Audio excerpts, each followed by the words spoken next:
Então, boa noite a todos, a todas. Hoje, como combinado, né, estava no nosso cronograma, a gente vai falar sobre a filosofia do Epicuro, né, um filósofo helenista. Né, tem datas que não são conclusivas, né, de nascimento e morte, por volta de 341 a 270, 71, até 72, tem uma variação aí antes de Cristo, né? Mas é que contempla aquele período ali já, né, chamado período helênico, que em certa medida há um declínio até do tempo áureo da democracia grega. Então, basicamente, né, Epicuro ele nasce em Samos, que é a mesma cidade que nasceu Pitágoras, né, outro filósofo conhecido, filósofo e matemático. Então, desde já ele não era um ateniense, né, tinha, em uma certa medida, um tratamento diferenciado por ele não ser ateniense. O pai dele era professor e a mãe dele era responsável por rituais, né, ia na casa das pessoas, uma espécie de benzedeira, né, mas isso foi muito importante para a filosofia dele, porque ele teve acesso aos medos, né, aos temores, às superstições daqueles povos, né, o que eles pediam ali, o que eles esperavam, né, principalmente com relação a essa intervenção dos deuses, né, pensando aqui a Grécia como politeísta, né. Então, ele foi um aluno com um certo destaque, né, inclusive questionava os professores. No caso que ele estava estudando a obra do Hesíodo, né, que se fala que no início havia o caos, né, o caos era o início. Ele pergunta: o que veio antes do caos? Os professores não conseguiam responder as perguntas dele, né, sempre muito astuto, assim, curioso, né, interessado, né, e ele, ao longo da sua vida, né, não valorizou ou não se debruçou profundamente sobre as grandes teorias. Claro que ele teve acesso a alguns conhecimentos, como por exemplo o atomismo de Demócrito, mas ele dizia que ele precisava criar a sua própria filosofia e não ficar submetido a algum ideal ou seguir algum líder, né? Então ele tinha uma postura que valorizava muito mais o próprio viver, né, a observação, do que exatamente se adequar a uma corrente de pensamento filosófica. Então, nesse sentido, e aqui isso é perceptível nas nossas primeiras aulas, né, a filosofia aqui ela passa a ter uma função muito mais voltada para a arte do bem viver do que, por exemplo, de uma ascensão e uma emancipação política, né, uma potencialização no campo político.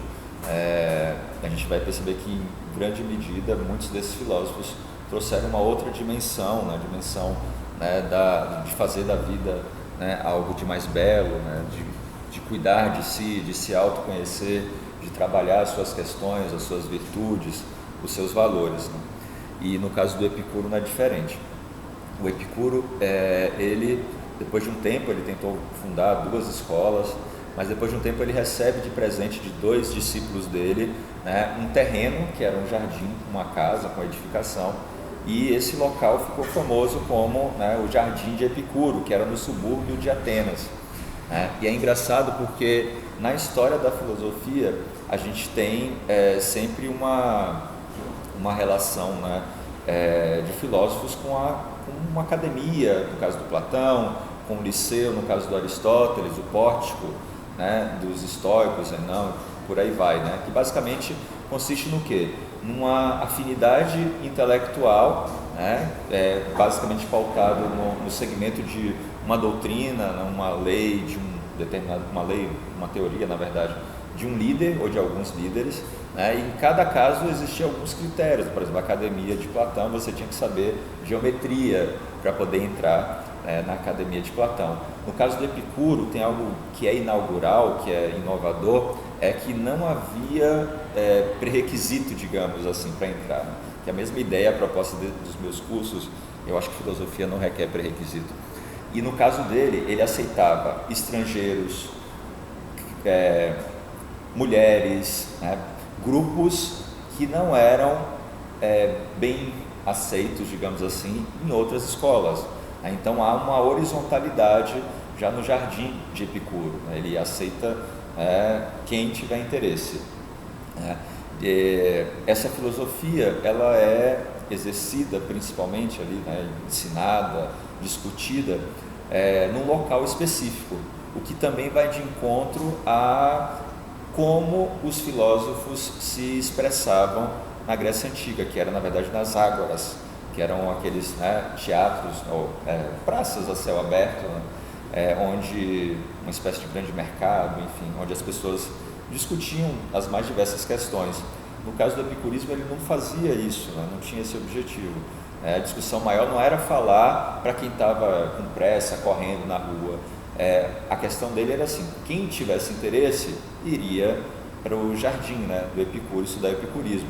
E é engraçado porque nessa época tinham algumas intervenções do tipo de alguns Hare Krishnas que digam assim: você quer saber o caminho da felicidade? Vem aqui em tal lugar, né? Então tinha esse convite, essa abordagem muito curiosa, né? Alguns diziam: lá tem um filósofo que ensina a ser feliz.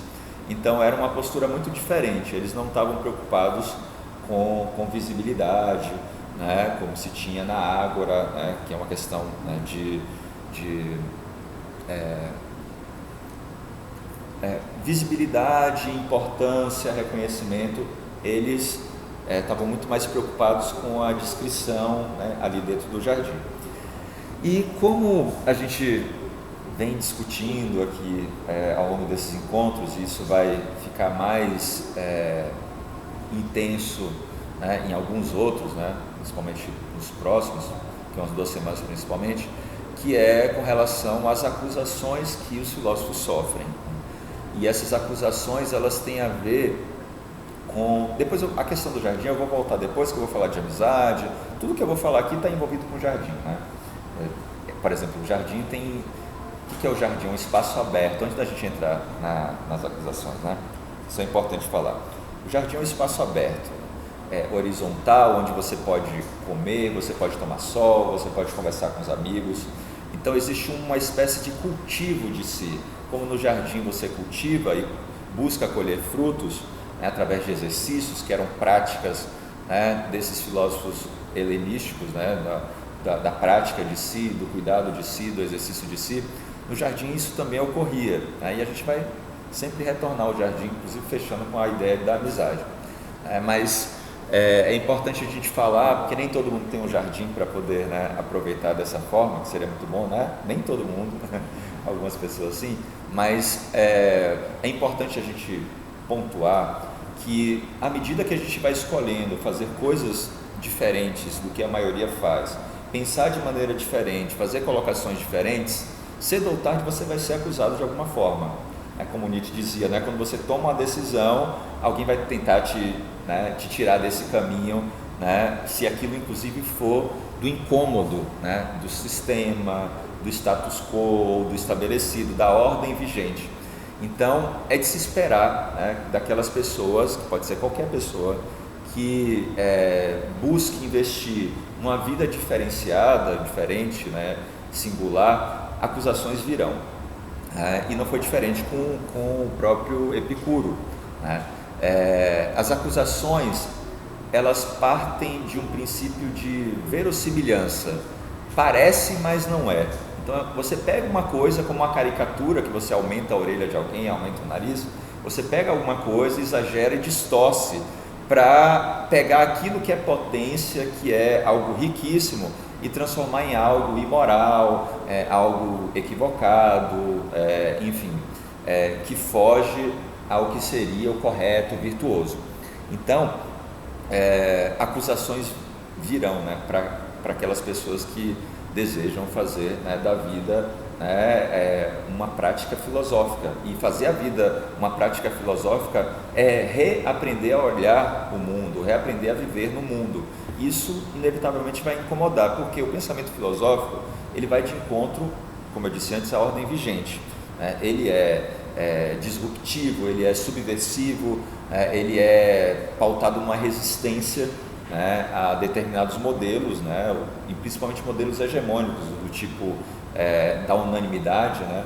O Nelson Rodrigues diz, né, a unanimidade é burra, ele vai questionar, mas a gente tem essa tendência, né, uma espécie de espírito gregário, como Nietzsche diria, né? Uma espécie de moral de rebanho, que a gente tende a ir onde a maioria está indo, né? A gente tende a olhar para onde a maioria está olhando. Assim. Se alguém começar a olhar para cima e juntar assim, um determinado aglomerado, todo mundo estiver olhando para cima, a gente vai chegar ali e vai olhar para cima também. Faz parte um pouco, né, desse processo, né, também de socialização, mas ao mesmo tempo é importante fazer esses pontos de inflexão, ou seja, esses desvios, essas mudanças, essas diferenciações, né? Além da imitação, a gente tem a diferenciação também, né, na natureza. É um pouco do que o Gabriel Tarde falava, né, ele viu o mundo, aí a natureza dessa maneira. A primeira acusação delas, né, Epicuro foi considerado ateu, a gente sabe, né, dependendo do contexto, né, cultural, religioso, né, ser considerado ateu é uma afronta e ao mesmo tempo é um erro, um equívoco, né, como se você estivesse fazendo algo de errado. Só que o Epicuro ele vai falar sobre os deuses, eu vou falar sobre isso, né? Mas ele tratava os deuses de maneira diferente do que a maioria via, a maioria defendia. Mas mesmo assim diziam que ele era ateu. A gente vai ver isso também no Spinoza, né? A gente vai retomar essa questão. Mas o que eu posso dizer assim, ele não era ateu, mas ele foi acusado de ateu. Ele também foi acusado de ser apolítico. E é engraçado esse termo, né? Algumas pessoas, inclusive, defendem essa ideia de que não, esse é um movimento apolítico. Eu particularmente não consigo enxergar nada que não seja político. Eu acho que a grande discussão é dizer assim, o que é macropolítico, o que é micropolítico.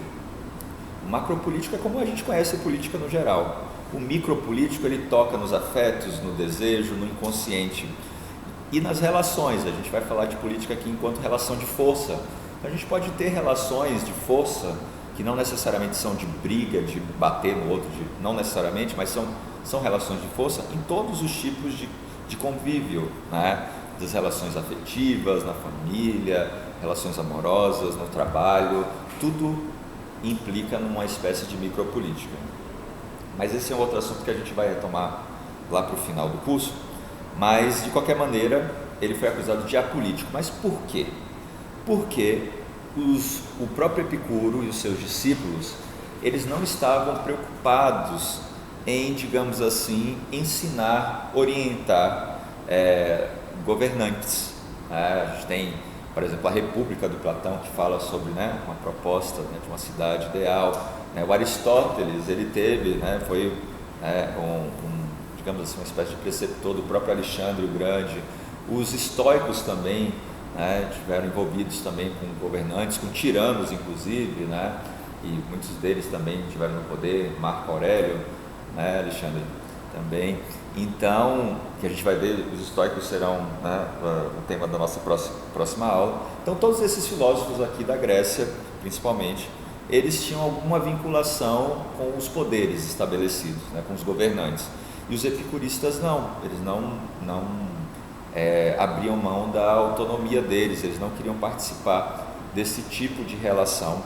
Eles eram contra, como o próprio modelo do jardim, a hierarquias, né? Porque a relação no jardim como eu disse antes, horizontal, né? Equânime.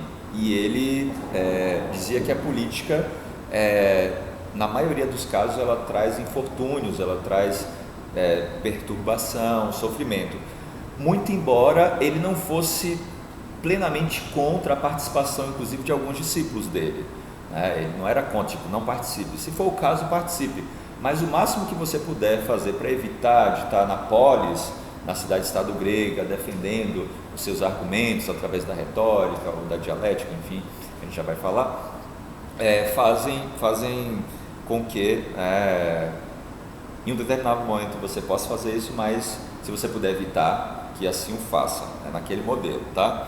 E aqui é importante ressaltar que a democracia na Grécia nesse período já estava moribunda, né? Eles já tinham perdido a guerra do Peloponeso, então já tinha um certo declínio mesmo da política, por isso que muitos filósofos vão se voltar para aquilo que é tema desse curso, que é a filosofia prática, né? Que envolve principalmente ética, política, mas em especial uma estética da existência, né?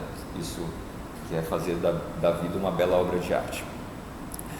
Além da definição, né, de apolítico, porque ele não estava preocupado em bajular, em puxar saco, mesmo em dar orientações, o epicurismo e o próprio Epicuro, né, a figura principal aqui, ele foi também acusado de não ser um filósofo. Por quê?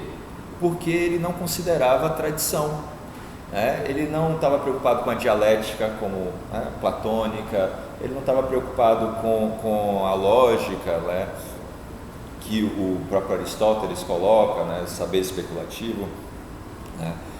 Ele estava muito mais preocupado com a própria vida, né, do que com a erudição, né, do que com o excesso de cultura.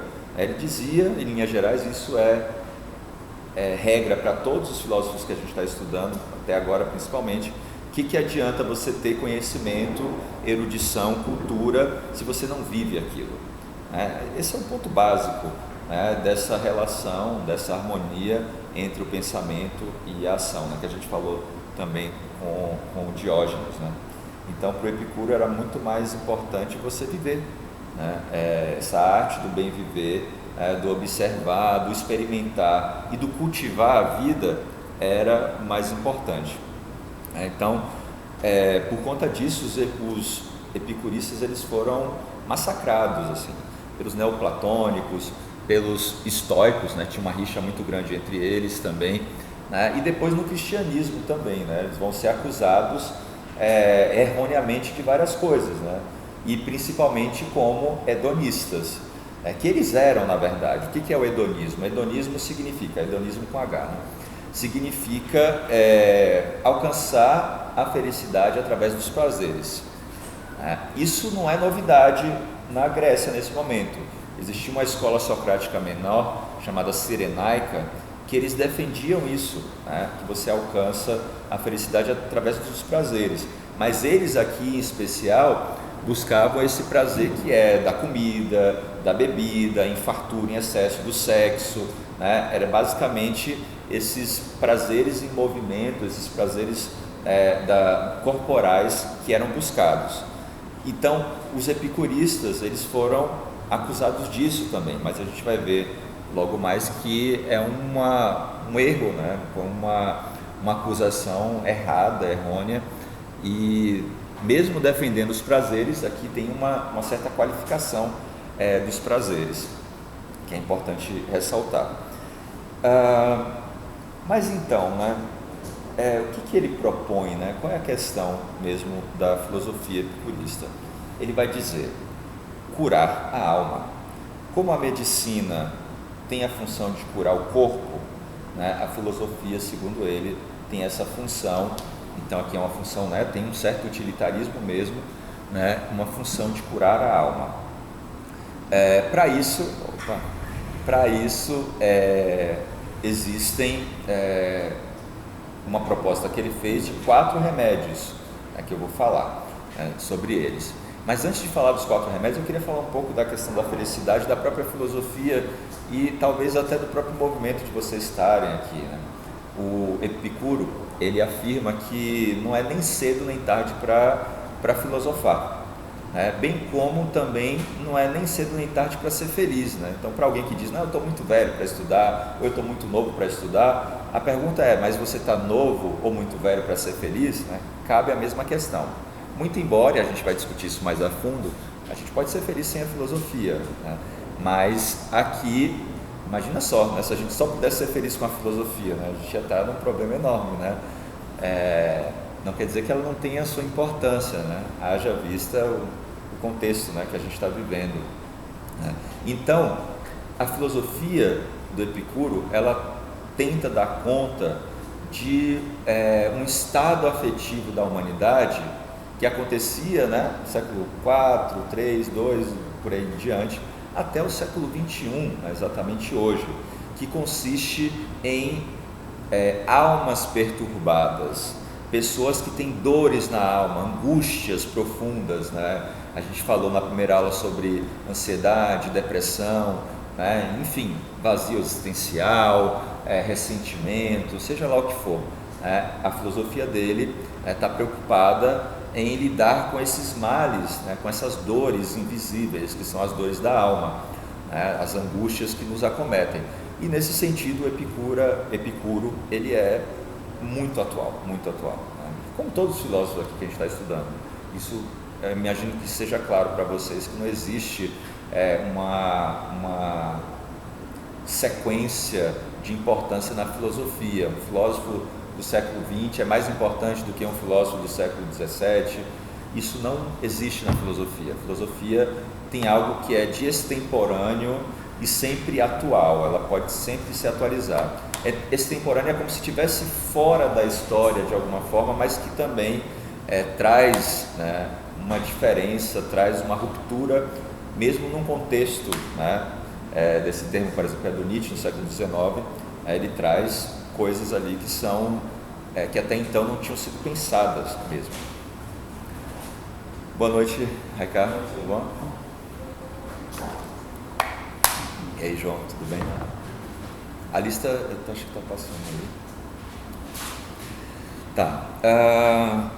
Então, dito isso, né, trazendo essa importância, a gente vai falar sobre 4 remédios, né, que o Epicuro propõe para a nossa vida, né, para que a gente tenha uma vida com menos angústia, né, com menos dor, com menos sofrimento, né.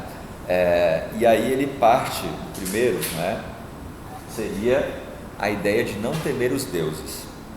É justamente por esse primeiro medicamento, digamos assim, para a alma, que ele foi acusado de ateu. Pura e simplesmente porque ele disse assim, ele nunca disse que os deuses não existem, ele dizia assim, os deuses eles são indiferentes a nós, eles são indolentes, eles não estão preocupados, não estão sofrendo com o que está acontecendo aqui, porque eles estão muito envolvidos com a sua própria existência, com a própria perfeição da sua existência. Então, eles não vão se importar com o que a gente está fazendo. Então, essa ideia de ter medo dos deuses, né, da questão do pecado, da punição, da danação eterna, são elementos que vão gerar na gente o quê? Medo, superstição e ignorância. Então, esse remédio aqui, faz parte de uma compreensão que a gente vai falar, né? Que a ideia da física para ele é justamente essa. Os deuses até existem, eles existem, só que eles estão muito ocupados com a vida deles, então não se preocupem, né, em fazer oferendas, holocaustos, né? Eles não vão se importar com isso. Então, por que não fazer a mesma coisa? Viver a vida como, né, se eles não se importassem. Só que isso desse período, né, na Grécia, enfim, politeísta, e depois no cristianismo, né, que a gente está aqui nessa transição, seria uma afronta muito grande, né?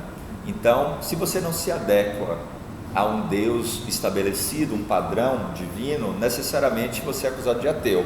Isso vai acontecer com Spinoza no século XVII, a gente vai falar disso também.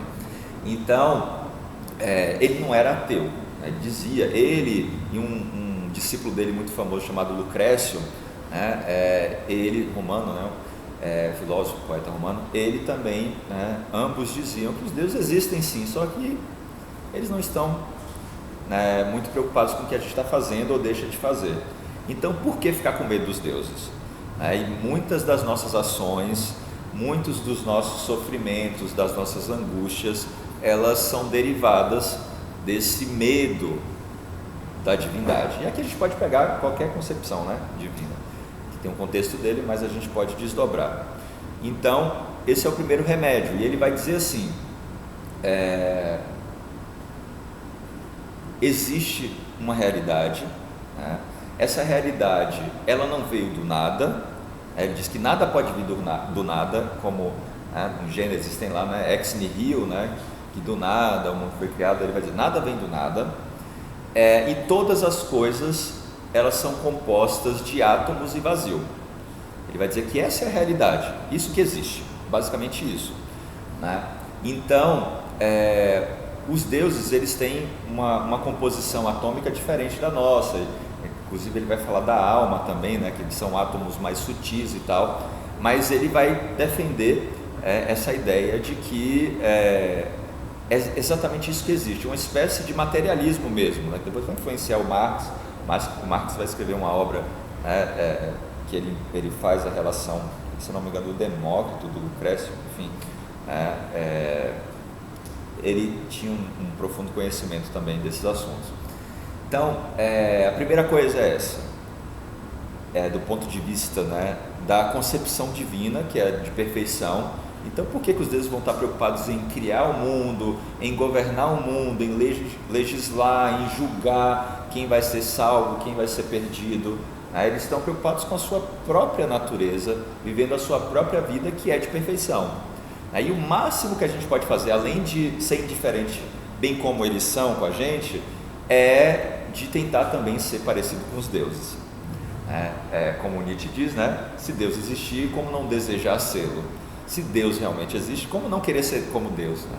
Isso tem uma visão importante aqui para a gente, que para os religiosos tem a ver com, mas que absurdo, que blasfêmia, você quer ser como Deus, né? E tem alguns discursos até de... Um dia desse eu estava vendo uma pessoa da área de saúde mental falando sobre o psicopata. O psicopata, ele se acha um Deus porque a vida da pessoa está na mão dele, ela vai implorar para não morrer, por exemplo, né? Mas não é nesse sentido aqui, ser como um Deus, né? Ser como um Deus porque você tem a capacidade de inventar, por exemplo, né? Isso é um outro assunto que a gente vai retornar.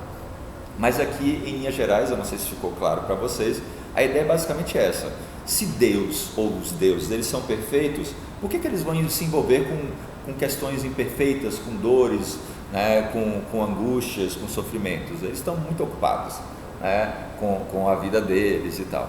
Então esse é o primeiro movimento para a gente não ficar angustiado ou temeroso, né, achando que a gente vai ser punido, né, ou até gratificado se a gente seguir uma determinada lei, etc. O segundo remédio é não temer a morte, né? E aí eu já falava da questão da nossa composição, né? Nós somos feitos de átomos, né? Compostos de átomos, né? Que se agregam, desagregam, né? No atomismo, né? Existia essa ideia, né? Que os átomos, eles têm uma figura, têm um peso, né? Têm uma disposição, né? Têm grandeza. E os átomos, como eu falei antes, eles têm um peso, então a tendência dos átomos, como eles liam, né? Imaginavam, eles tinham a tendência a cair, né? E aí, se eles caem, né, seria como uma metáfora da chuva, né? A chuva geralmente, a não ser que tenha vento, enfim, mas as gotas, né, elas caem sem se tocar, elas caem de maneira vertical. E aí eles vão defender, né, principalmente o Lucrécio, mas há algumas citações, alguns fragmentos do Epicuro que dizem que na natureza existe algo que é imprevisível, que é acidental, que é contingente, que eles chamam de clinamen. Clinamen é uma espécie de desvio do átomo. Eventualmente, em algum lugar, em algum momento, né, no tempo e no espaço, sem que ninguém saiba ao certo, esses átomos se desviam, né? Depois isso vai ser retomado, né, na física quântica, enfim. Mas os átomos, eles, né, eventualmente se desviam, e esse choque, esse engendramento, esse contato dos átomos é que vai constituir as coisas, né? Nós e etc. Então ele vai dizer que nós somos isso. E quando a gente morre, né, a gente vai se desagregar, né? É uma desagregação atômica, mas existe algo em nós que não vai morrer, né? Que é a nossa própria composição. Lembrando que aqui a ideia de átomo é aquilo que é indivisível, né? Depois isso vai mudar, mas é esse elemento indivisível. Então as composições podem se decompor, mas algo em nós vai existir sempre, né? Então existe algo em nós que é eterno, que é infinito, né? Que nunca se destrói, que é indestrutível. E aí, com relação à morte, né, o Epicuro, ele vai dizer o seguinte: nós somos compostos de átomos, né? E a gente tem relação com o mundo, que ele vai falar lá na canônica, que é uma espécie de teoria do conhecimento, e que está muito ligada à física, né, que é a compreensão da natureza, da organização. Nós temos um corpo, né, basicamente, e nós entramos em contato com outros corpos, né, e são produzidas sensações, né? A gente tem sensações, a gente vê uma coisa, os sentidos para ele, por exemplo, ele defende veementemente o corpo e os sentidos, né? Ao contrário de Platão, por exemplo, né? Que atacava o corpo, os sentidos, né? Como enganosos. Então ele vai dizer assim, os sentidos eles não nos enganam, mesmo que a gente olhe para uma torre, que de longe ela parece ser redonda e quando a gente se aproxima ela é quadrada, ou se a gente está olhando de longe assim na praia, o que parece ser um cachorro deitado e quando a gente se aproxima é basicamente um tronco de uma árvore, mesmo assim os sentidos eles não nos enganam, né? Teve uma percepção ali, e logo depois ele vai se corrigir, é o que Merleau-Ponty diz, né, na Fenomenologia do Espírito. Os sentidos, parece que num determinado momento eles podem errar, a gente olha para o Sol muito menor do que ele é, mas a gente sabe, né, se a gente pudesse se aproximar mais, que ele ia aumentando, né, enfim. Então os sentidos eles têm essa capacidade. Então de qualquer maneira a gente tem sensações, e dessas sensações derivam-se o que ele vai chamar aqui, é um outro termo, né, de emoções, que implica no quê? Na dor e no prazer, que são termos aqui muito importantes para a gente entender o epicurismo. E o que seria a morte para ele? A morte para ele seria basicamente a privação das sensações. Logo, né, morrendo, né, você não sente mais nada. Daí a frase famosa dele, né, que é: quando eu estou, a morte não está. Quando ela está, eu não estou. Então é como se houvesse uma impossibilidade de se encontrar a morte. A gente nunca vai conseguir se encontrar com a morte, né? Porque quando ela chegar a gente não está mais.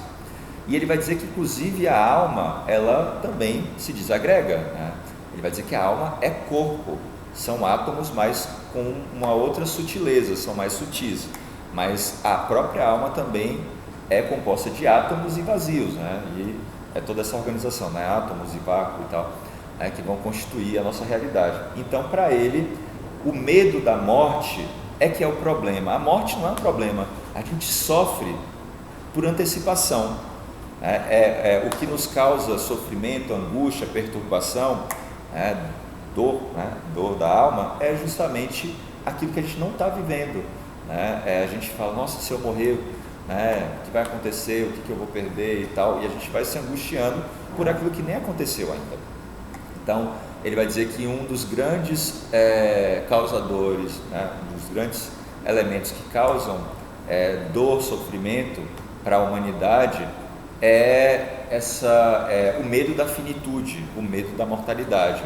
E, por outro lado, o desejo de ser imortal, que é algo aqui contra a natura, é contra a nossa natureza, desejar a imortalidade, como, por exemplo, talvez isso explique um pouco na psicologia dos tiranos, de fazer monumento, para de alguma forma continuar vivo. Algumas pessoas falam de ter filhos para continuar, uma parte de você fique aqui e tal, sem fazer julgamento, não é nada, uma acusação aqui moral, mas principalmente com relação aos tiranos, eles têm esse afã, essa vontade de ter uma imagem, para a posteridade, enfim, que envolve outras questões aqui que não cabe colocar por causa do tempo. Então, ao não temer a morte, a gente fica mais tranquilo, e a gente se volta para a própria vida, Platão vai dizer, filosofar é aprender a morrer, o epicurismo não, ele vai dizer que não é ruim viver, e o mal também não está na morte, faz parte, são processos vitais, existenciais. Então ele vai dizer que ao compreender isso, a gente vai valorizar o que eu falava aqui antes, na aula, a qualidade. Que adianta você viver 100 anos, se a sua vida é eivada, se ela é cheia de dor, sofrimento, ressentimentos, angústias, etc. Não estou querendo dizer que a gente não possa ter dores, a gente ficar indignado com dor, triste, não é isso. O que eu estou querendo dizer aqui é um modo de vida constituído por isso, pelo sofrimento, pela angústia, pela dor na alma. E ele vai dizer que ao lidar com a morte desse jeito, a gente já consegue alcançar algo que envolve o objetivo da filosofia dele, que é uma alma imperturbável, é o que ele vai chamar de ataraxia, imperturbabilidade da alma, tranquilidade, serenidade, né? O epicurismo busca duas coisas aqui, a gente vai falar também da ausência de dor no corpo, né, daqui a pouco. Mas aqui isso também vai favorecer ao que ele chama de ataraxia, que é essa imperturbabilidade da alma, essa alma tranquila, serena, diante dos problemas, né, como um todo. Ademais, a gente tem também, né, essa ideia aqui como terceiro medicamento, que é o seguinte: ele vai afirmar que é possível suportar a dor. É possível. Ele vai dizer que uma dor, né, se a gente tem uma determinada dor, uma dor leve, uma dor de cabeça, né, dependendo da dor, se ela é leve, a gente consegue suportar. Se ela é muito forte, em algum momento a gente espera que ela acabe. Se ela continuar muito forte, a gente vai morrer, né, se for uma dor, né, absurda. E aí a gente cai no tema da morte, né, que a gente já falou agora. Então ele vai dizer que é possível sim suportar a dor. Isso é uma grande provocação, né, de fazer um bom uso da dor, porque a gente vive num momento, né, enfim, num contexto já de baixa tolerância à dor, né? A primeira dor que a gente quer tomar um remédio, seja para dor de cabeça, seja para enfim, uma tristeza profunda. A gente, muito brevemente, a gente quer resolver, né, acabar com a dor, né? A gente é muito intolerante com a dor, e em certa medida isso é muito importante, né? Com a dor infligida nos animais, a própria história do sistema carcerário, né, prisional, também envolve a própria história do poder, essa transição, né, de um poder do suplício do corpo para o nascimento da prisão, né, Michel Foucault vai falar. Enfim, de fato a gente tem muita dificuldade com a dor, né? A gente quer afastar a dor, né? E esse é um princípio do epicurismo, de fato, afastar a dor e buscar prazeres, principalmente buscar manter esses prazeres. Mas depende, a gente vai ver que depende. Mas ainda assim, no caso, né, de suportar a dor, era o que eu dizia, né? Fazer o bom uso da dor, de eventualmente, né, se possível, de deixar isso acontecer. Ver o que me acontece, né? O que está doendo? A dor é um indício de que tem alguma coisa que não está bem, né? Você tem, sei lá, uma inflamação, uma febre, né, que é esse sinal, né, de algum problema.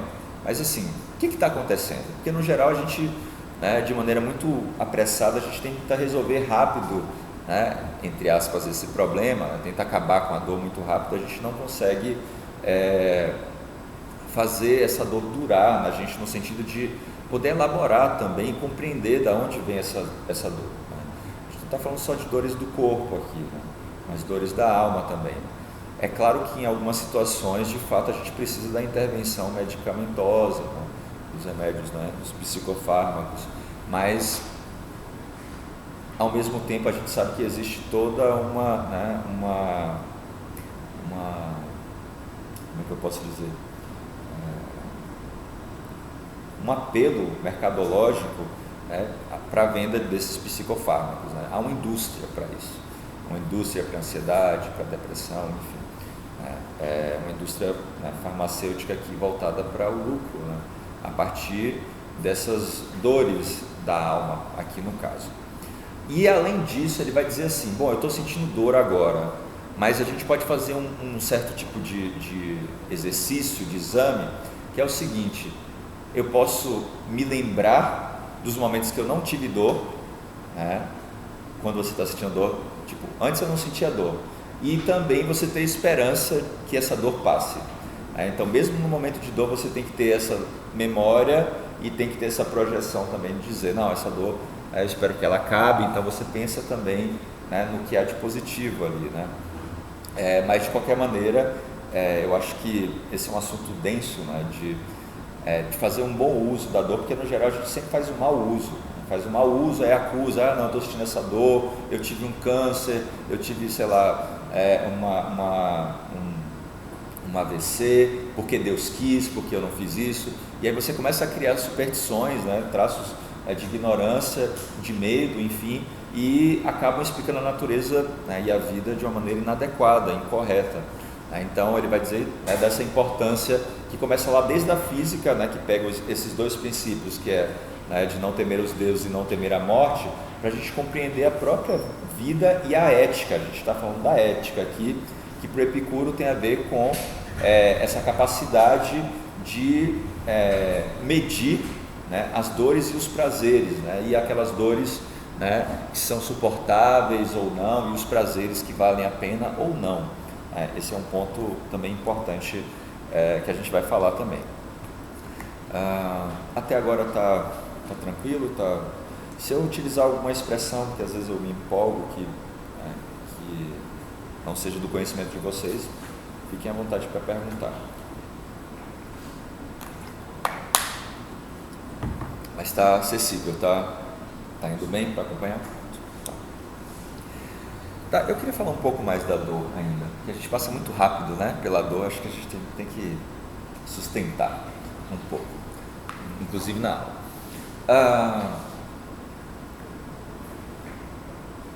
Na minha percepção, né, no meu diagnóstico do presente, eu queria, se possível, também ouvir vocês, né, há uma aversão, uma resistência em se falar de problemas, falar da dor, falar da pandemia, ou até falar, né, desse caso, né, que aconteceu aqui na cidade. É como se as pessoas não pudessem falar, senão você atrai o mal. É uma superstição. O mal aqui está associado à dor, né? Então,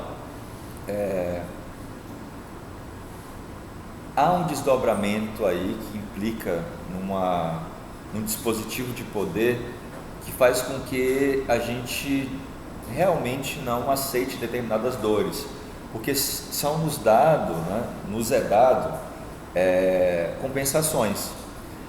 Então a gente quer prazer.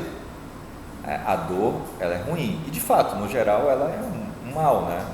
Ela é uma desagregação atômica, né? Quando algo não está funcionando bem ali, né, na nossa composição, né, no nosso organismo, por exemplo. Então, eu penso, Epicuro não desdobrou isso dessa maneira por várias questões, né, que não é em nada uma falha no pensamento dele, mas a gente tem todo um desenrolar político, econômico, social, cultural, que faz com que a gente tenha uma baixa tolerância à dor, né, excessiva, né, e uma busca desfreada pelos prazeres. Esse também é um elemento que causa perturbação. Na filosofia isso é virtude, não é? Isso é? Ter o domínio da dor, isso é virtude na filosofia, na literal. Perfeito, perfeito. A gente vai falar muito da capacidade de ser afetado, mas existe um movimento que é também trabalhar isso que eles vão chamar, né, de serenidade, de ataraxia, que é a capacidade de não ser afetado por determinados problemas, né? Tá todo mundo desesperado e você está ali mantendo a calma, bem pontuado, exatamente isso. E o sábio é esse, né? O sábio epicurista, né? Ele não é perturbado. E se ele não é perturbado, né, angustiado, ele não vai perturbar os outros, né? Não vai querer puxar o tapete, não vai querer sabotar, não vai querer, né, se vingar, e ele não vai dar trabalho também para os outros, né? Então quem está perto do sábio epicurista só vai ter vantagem, né? E a gente vai chegar daqui a pouco na questão da amizade. Então assim, é uma vantagem, porque ele está cuidando dele mesmo. Se ele está cuidando dele mesmo, necessariamente, isso se desdobra para os outros, né? A gente volta à questão, por exemplo, da liberdade, né, que é um tema caro aqui para o nosso curso.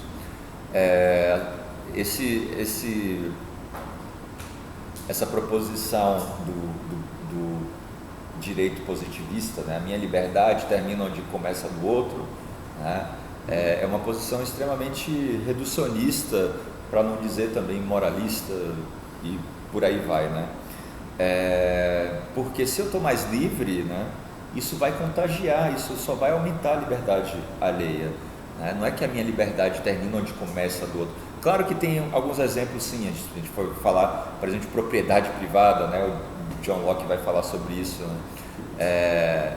Mas é essa noção liberal que vai estruturar e vai, digamos assim, condicionar o nosso desejo. O nosso desejo, em grande medida, ele está pautado, nisso, acumular patrimônio, ter um poder, não só aquisitivo também, mas um poder social de ter influência, por exemplo. Então é isso que rege os nossos modos de existência. Então o que adianta ficar falando sobre segurança, sobre evacuação, que é importante falar, segurança nas escolas, se a gente não está falando, da maneira pela qual, por vezes, a gente, eu digo a gente no geral, tá? Como a gente também é conivente, como a gente é cúmplice também com esse discurso, seja da meritocracia, seja o discurso de que se eu tenho, eu sou melhor, e por aí vai. Então, existe uma construção para a gente, eu digo hoje, para a gente ter muita aversão, uma hipersensibilidade à dor, e uma busca desfreada, frenética para com os prazeres, buscando os prazeres. E aí, a gente vai para esse momento, que ele vai dizer que é possível sim alcançar a felicidade. Então, lembrando, o epicurismo ele busca os prazeres e ele se afasta, ele foge das dores, então ele busca e busca manter também, não é só buscar, mas também manter. Por isso que muitos vão dizer que o epicurismo tem essa característica até terapêutica, é como se fosse uma espécie de médico da civilização. Isso aqui é o Nietzsche também, mas que cabe para o epicurismo, a filosofia como uma espécie de terapêutica, sem banalizar também, porque tem filosofia clínica, enfim, são outras questões, mas de fato ela pode ter esse impacto nos modos de vida, de como eu me relaciono com o meu desejo, com o meu corpo, com o meu pensamento, com a minha linguagem, com a minha imaginação, com a minha memória. É um trabalho de si para consigo que é importante. Mas, e aí? Nós vamos falar dos prazeres, se o prazer é um bem, e a dor é um mal, como alcançar a felicidade? São todos os prazeres? E ele vai dizer que não. Ele vai fazer uma classificação primeiro, ele vai dizer que existem prazeres que são estáveis ou em repouso e prazeres em movimento. Os prazeres estáveis, eles se ocupam de duas coisas que eu já falei antes: a ataraxia e a aponia. São dois termos gregos. A ataraxia é a ausência de perturbação da alma e a aponia é a ausência de dor no corpo. Se a gente consegue atingir isso, a gente tem um prazer estável. Agora, se a gente busca coisas, que, sei lá, a fama, que nem sempre eu tenho, que está em movimento ali, que uma hora eu desejo, mas isso não depende de mim, isso pode gerar e multiplicar as dores. Então, ele vai dizer que no geral a gente deve buscar esses prazeres que são estáveis. Mas, em se pensando nos prazeres, a gente tem que falar, prazeres ou desejos, tem várias nomenclaturas na obra, eu vou usar como desejos, desejos classificados em 3 categorias. Ele vai dizer que existem os desejos naturais e necessários. Além disso, existem os desejos naturais e não necessários. E por fim, ele vai dizer também que existem os desejos que não são naturais e nem são necessários. Vamos voltar para o primeiro. São os desejos naturais e necessários. Aqueles que fazem parte da natureza, que são da nossa necessidade. Quando eu tenho muita fome, meu estômago dói. Quando eu tenho muita sede, minha garganta, enfim, dói. Basta que eu beba água ou coma, sei lá, pão, que eu estou satisfeito. Então, se eu tenho muito frio e eu consigo me agasalhar, isso basta. Então ele vai dizer que a comida, a bebida aqui é básica, A água, basicamente, um pão, uma coisa muito simples, coisas que são fáceis de conseguir, no geral, vão me proporcionar um prazer estável, que envolve aquilo que é natural e necessário. Então, em Minas Gerais é como se ele dissesse: a gente não precisa de muito para viver, a gente precisa de poucas coisas para ser feliz.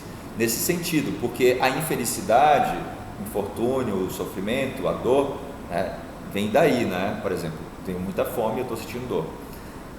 Basta que eu coma alguma coisa, isso vai me privar dessa dor e vai me levar a um prazer. Então, para ele é o seguinte: o mínimo ou a ausência de dor já é o máximo de prazer.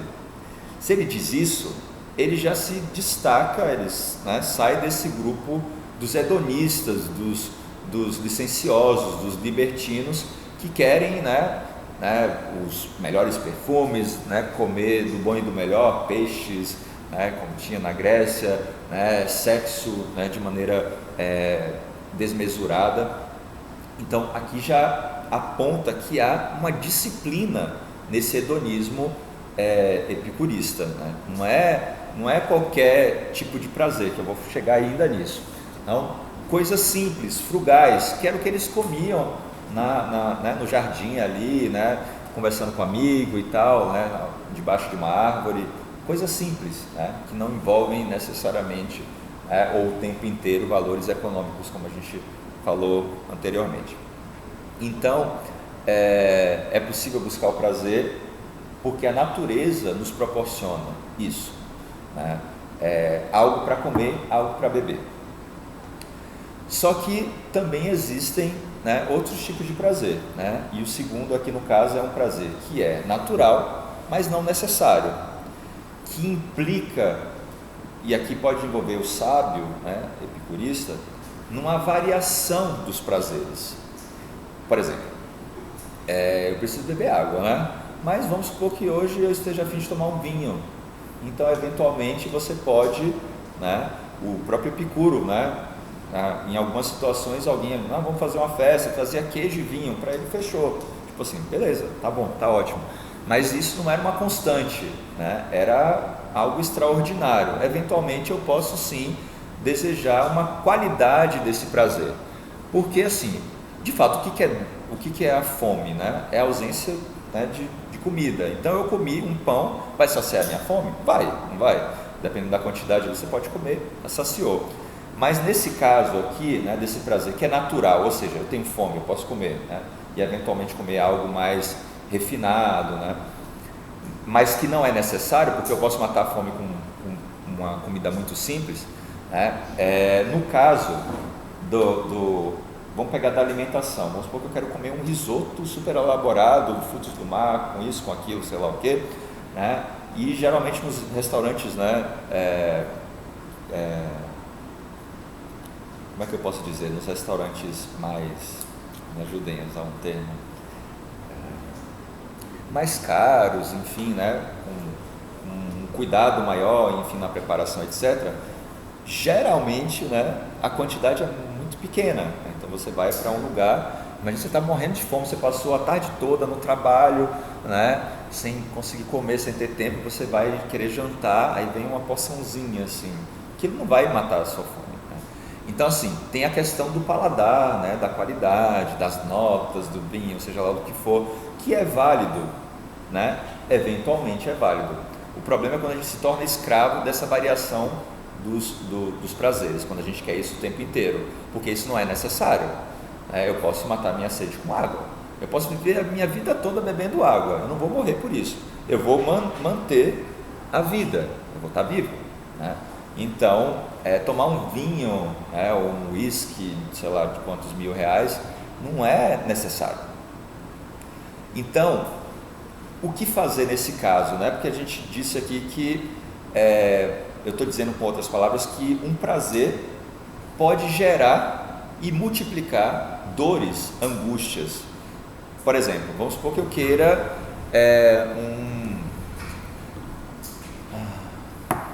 vamos falar do caso da comida, depois eu vou para outros exemplos atuais. Assim. No caso da comida, vamos supor que eu quero comer um prato, né, super elaborado e tal, mas o meu salário não condiz com isso. Mas eu quero muito, então eu vou lá e eu me sacrifico em outras partes. Então eu posso ter um prazer ali momentâneo, né, de provar um prato, né, super refinado, elaborado, mas eu vou ter que abrir mão de outras coisas depois.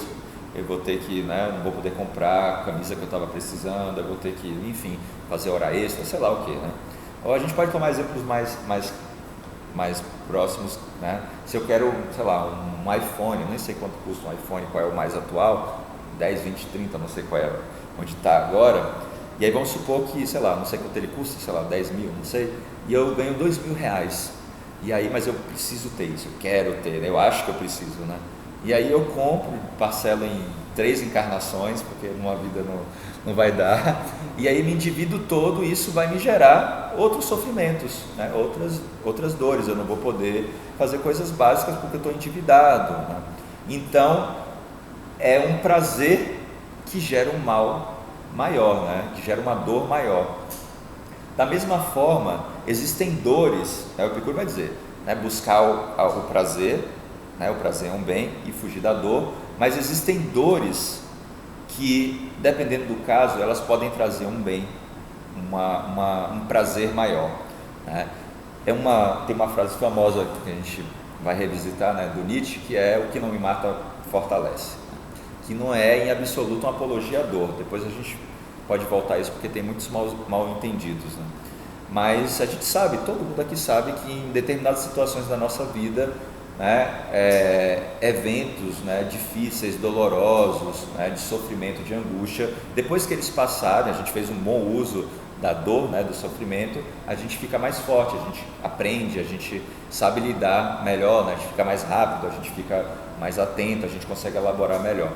Então, existe isso, o que eles vão chamar de um cálculo hedonístico, é uma espécie de cálculo racional para ver que existem prazeres que são bons, eu tenho que mantê-los, né, sustentá-los, mas existem determinados prazeres que me levam a graves problemas, né? Ele vai colocar um tema que, por exemplo, é muito complicado, né, que é, por exemplo, a questão do sexo, porque com relação à comida, por exemplo, você quer comer, né, os prazeres do ventre, você está com muita fome, tem aquele prato saboroso ali, você come, o primeiro prato é a melhor coisa do mundo, mas você quer repetir, aí você come o segundo, já não é bem a mesma coisa, o terceiro, você já está quase colocando para fora, o quarto, enfim, quem conseguir, né? Já não é a mesma coisa.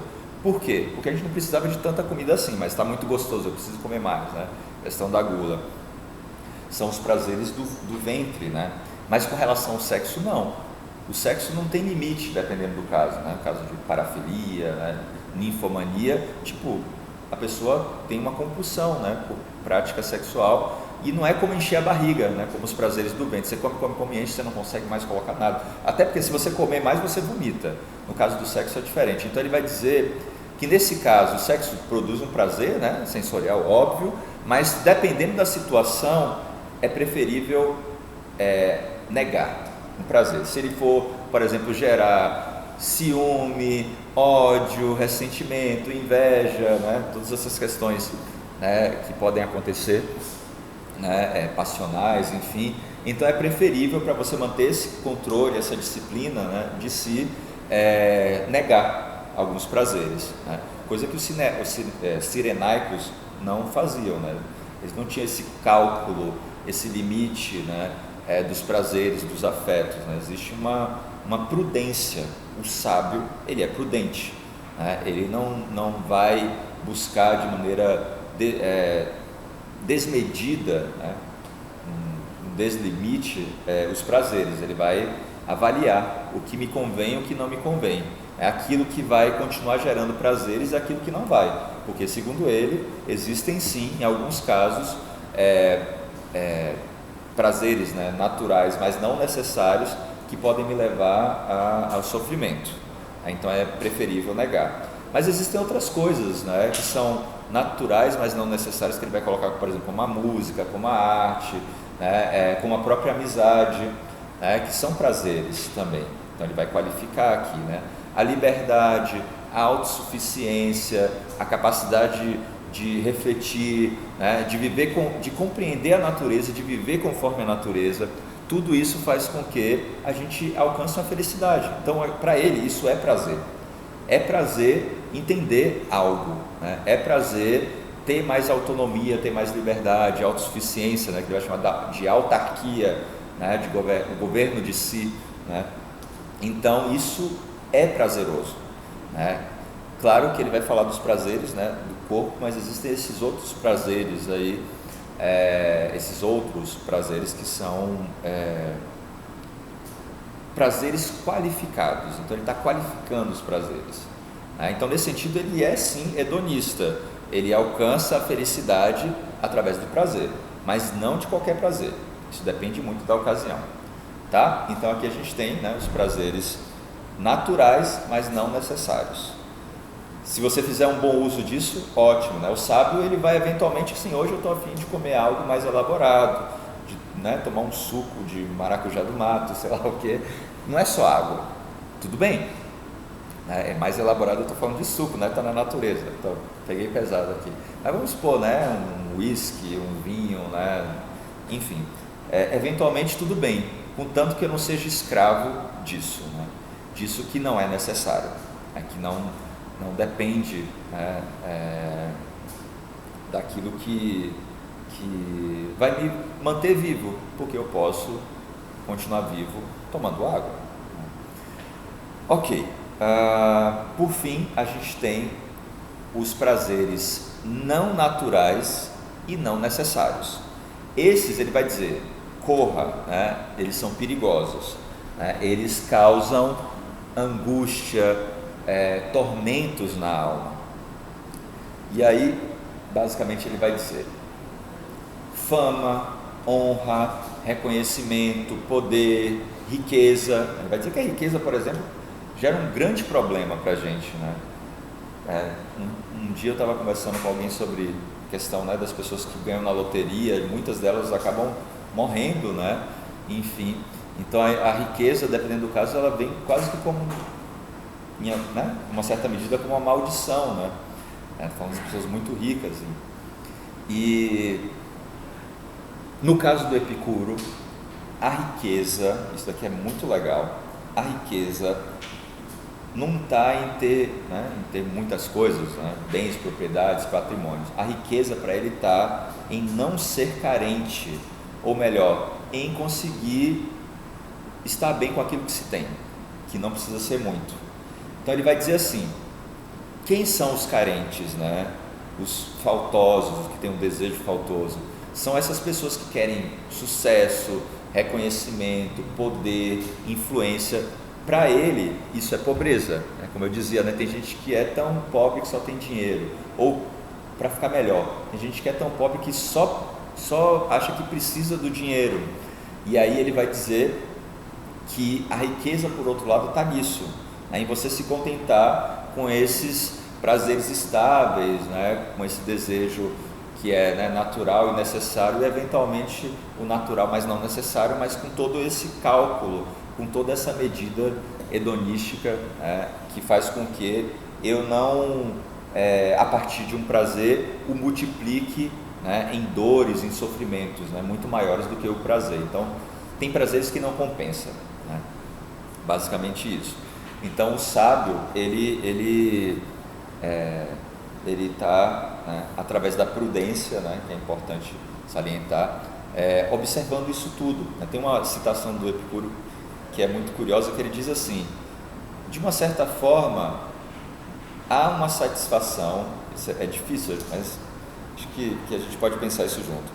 Ele vai dizer assim, com outras palavras agora, falando de cabeça assim, quando ele vê algumas pessoas em sofrimento, ou passando por coisas que ele não está passando, tem uma certa satisfação, não pela dor do outro, mas porque você não está passando por aquilo, porque a sua vida ela está pautada em outros valores, né?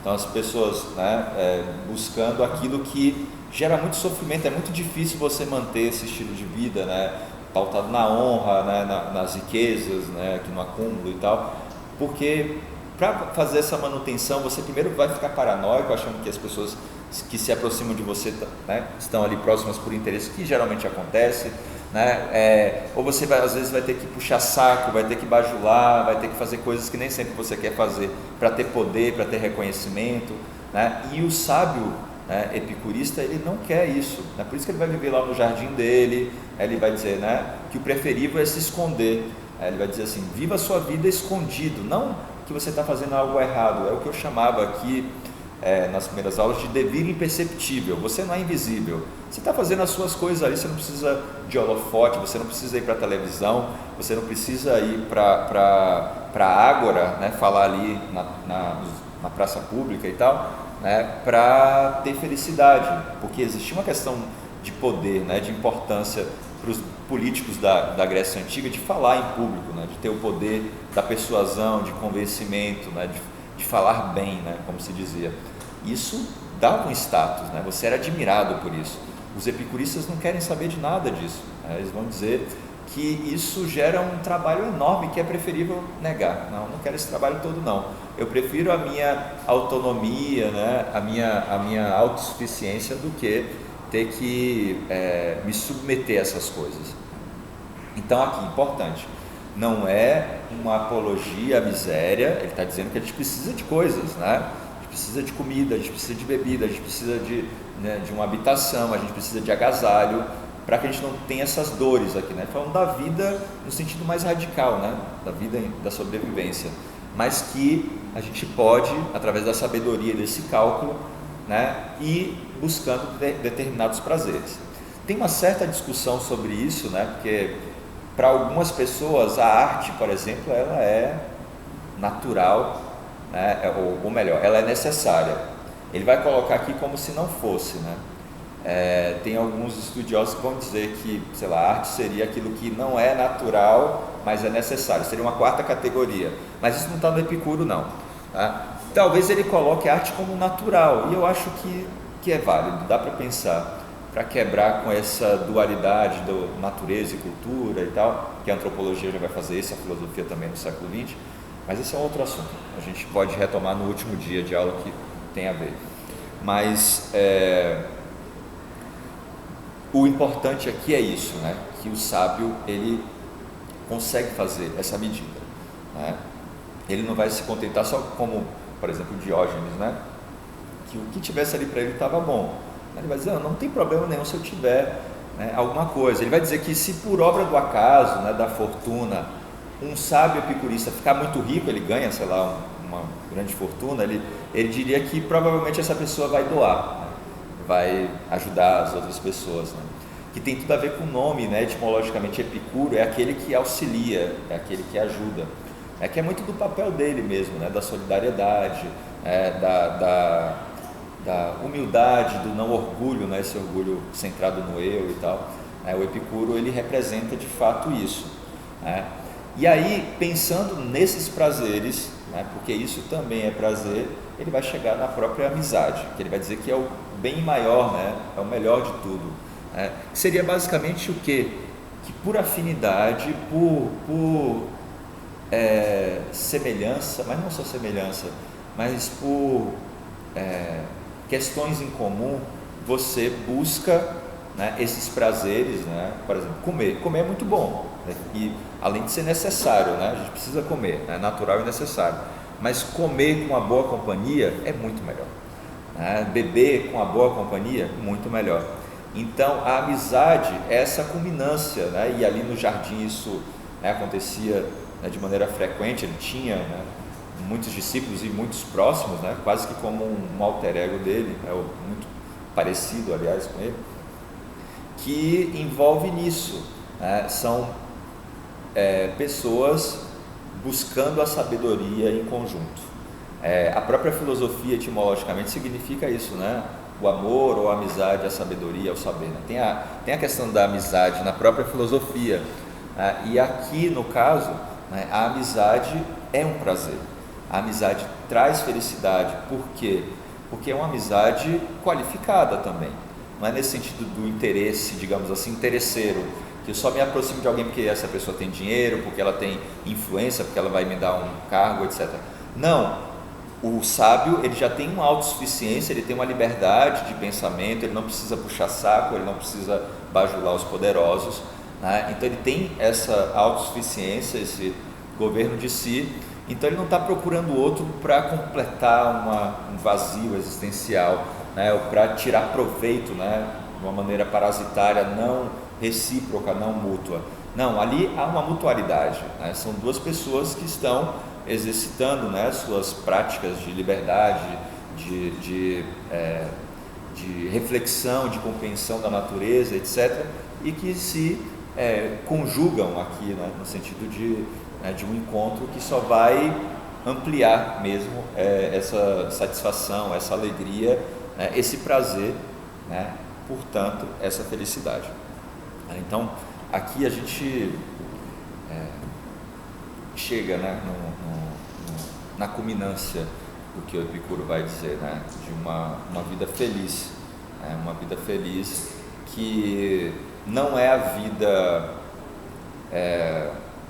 afastada, até por vezes solipsista, distanciada, como era a vida dos cínicos, e principalmente do Diógenes, né, que estava ali sozinho com os cachorros dele e tal.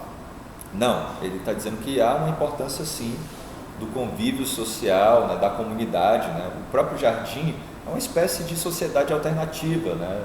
É quase que um modelo já ali pré-anunciado de um estilo de vida hippie, né? Como vai acontecer muitos séculos depois, né? Então existia algo ali muito leve, muito tranquilo, né? Pautado na amizade, no interesse interessante, porque o interesse interesseiro é aquele que só uma das partes ganha, né? E uma outra né, parasitada, digamos assim. O interesse interessante é de uma espécie de simbiose, né, quando há uma troca ali, né, há uma mutualidade. A própria natureza, ela se vale muito desse princípio, né? E quando a gente pensa na natureza, a gente pensa na natureza como aquilo que é selvagem, predatório, né, da morte, da destruição. Existem milhões de casos de mutualismo na natureza. Quando um passarinho, por exemplo, pousa, né, dentro da boca do jacaré para comer o resto ali da comida, e o jacaré não fecha a boca, porque ele sabe que um precisa do outro ali, né? Então existe muito de mutualismo na natureza. E o Epicuro aqui ele vai considerar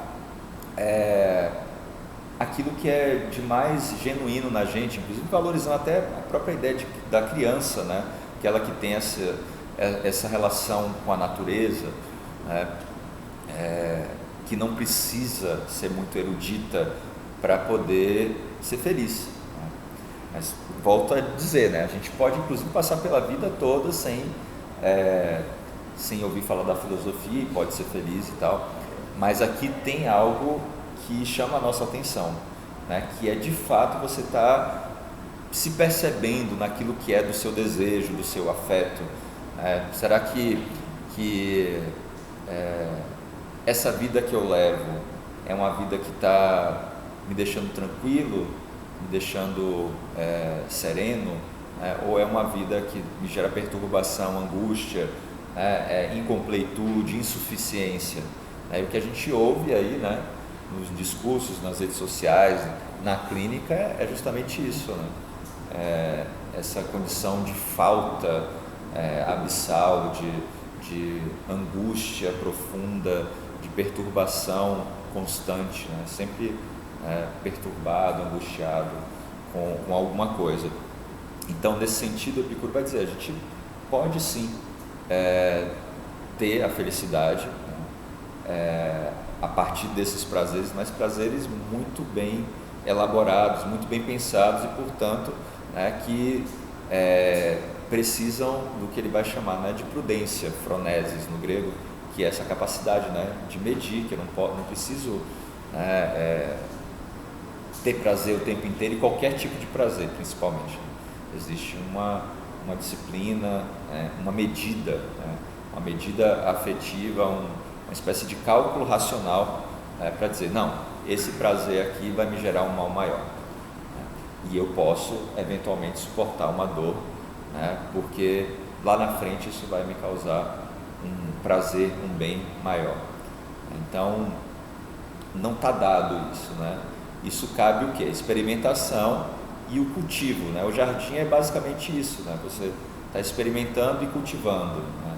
Cultivando, colhendo, né? Tem todo um processo aqui que é dessa constituição dessa vida filosófica, dessa arte do bem viver, da filosofia prática, né, da vida como uma obra de arte, chamem como quiserem, né? E isso cada vez mais é menos valorizado. Os governos, os poderes não querem que a gente tenha uma vida reflexiva, aprofundada, criativa, crítica, né? A gente fala, não, chega de reflexão, chega de aprofundamento, chega de questionamentos, né? Problematizações, né? Cada vez mais a gente tem menos paciência, menos tempo, isso incomoda mais. Incomoda também porque implica a gente, tem um movimento, a gente vai abrir mão de algumas coisas, né? De algumas compensações, né? Porque, como eu dizia lá no início, os poderes, eles não só produzem dor na gente, medo, sofrimento, faz isso com certeza, mas eles também trazem compensações, prazeres, né? Se diz, não é o pão e circo, né? O entretenimento, né? A distração, tudo isso faz com que a gente fique desvitalizado do ponto de vista, né, de uma ética dos prazeres qualificados, dos prazeres voltados para a felicidade, né, dessa vida. Algum comentário, alguma pergunta, alguma colocação, alguma... Fiquem à vontade para quiserem falar alguma coisa, que a gente pode desdobrar isso bastante.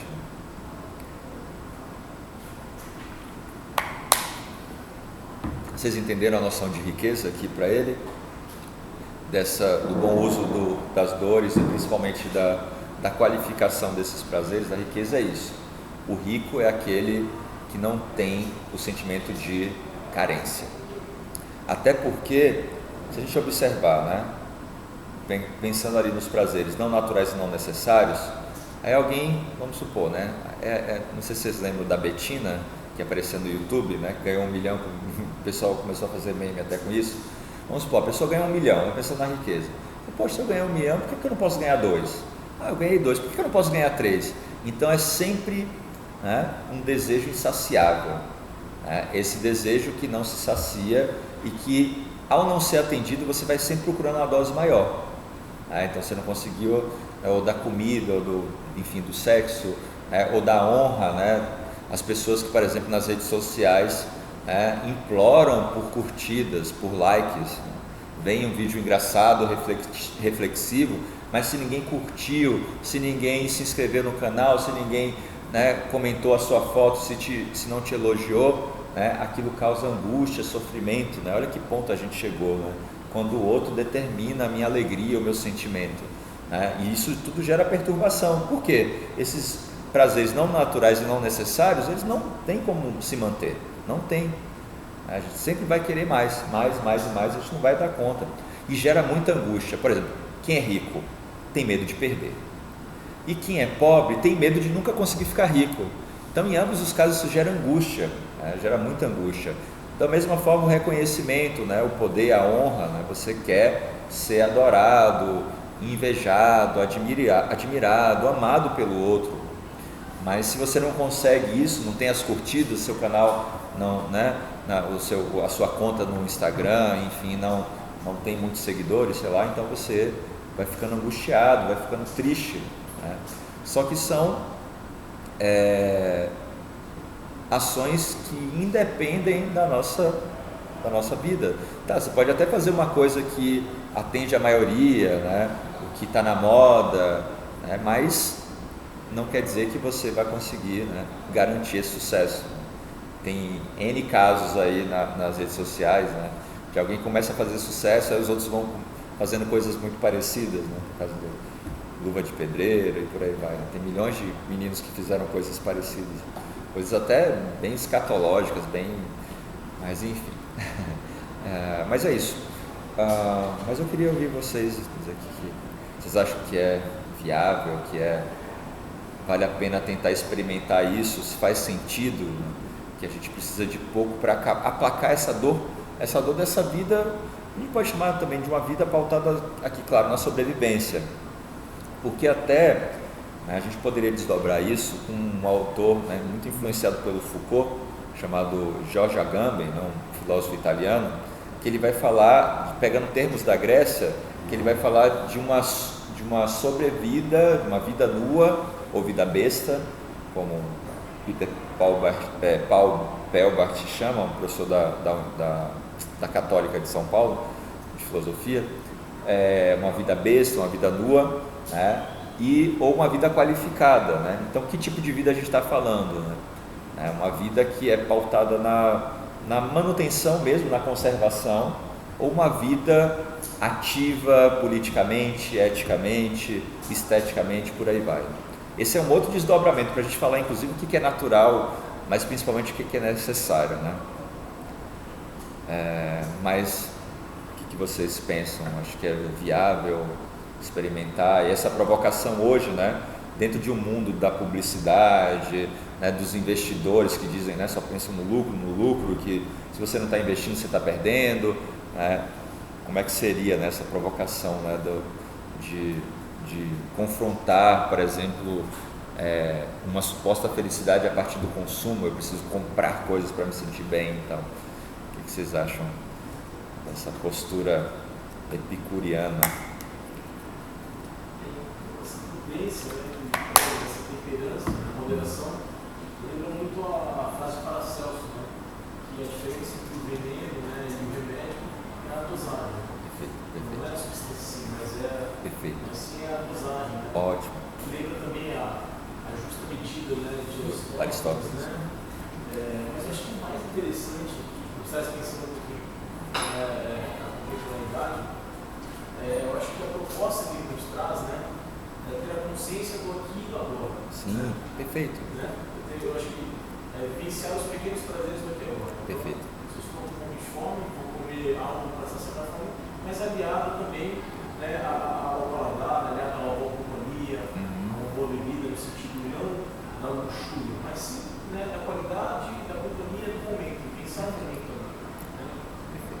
Eu acho que essa necessidade, né, de afirmação a partir do olho dos olhos do outro, né, acho que nós estamos pertencendo, né, uma geração que está deixando de viver o aqui e agora, né, mediada pelo reflexo, pelo prisma do celular. Né.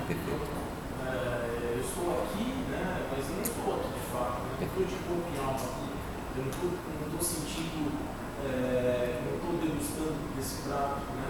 Eu estou mais por demonstrar para os outros que eu estou vivendo algo excepcional que eles não estariam, né? Que seria essa ideia da riqueza na distinção, né? Não a vivência dos detalhes. Ótimo, bem colocado. Acho que essa reflexão que acho que seria muito importante, a gente está desaprendendo exatamente isso, né? Desaprendendo a vivenciar esse momento. Está presente no presente, de fato presente, né? Eu lembrei, né, tinha um vídeo muito legal, eu não sei se eu tenho esse vídeo mais, que mostrava pessoas em situações cotidianas tirando fotos e postando na internet, no Instagram. Então, por exemplo, um casal, você via que eles não estavam bem assim, né? E aí de repente ela liga a câmera e coloca a câmera e ele faz um sorriso ali forçado, ela também posta.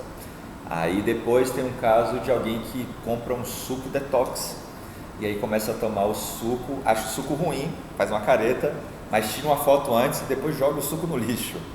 E um outro caso de alguém andando de bicicleta, ou melhor, digo, a pessoa estava com a bike atrás do carro, né? Estava numa estrada, enfim, aí parou, subiu numa serra assim, num morrozinho, tirou uma foto com um capacete, que ele nem estava andando, dizendo, olha como eu sou. Ou pessoas que organizam, tem outro caso também, alguém que organiza uma mesa e tira uma foto, olha como eu sou organizado, trabalhando, produtivo, e aí no dia a dia a mesa da pessoa não é aquilo, né?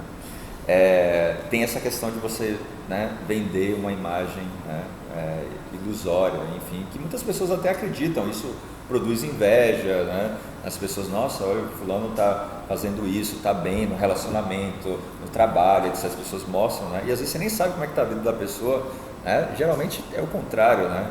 Não vou dizer que sempre, mas enfim.